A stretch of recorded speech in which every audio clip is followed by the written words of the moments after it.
Hello and welcome back to our channel Financeable. Today in this video I'm going to show you how to see spreads in MetaTrader 5. To do so, follow some simple steps with me. First of all, open your MetaTrader 5 application.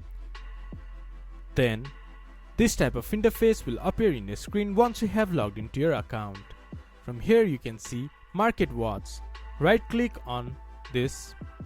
Then you can see column on the bottom. Then this type of menu bar will appear.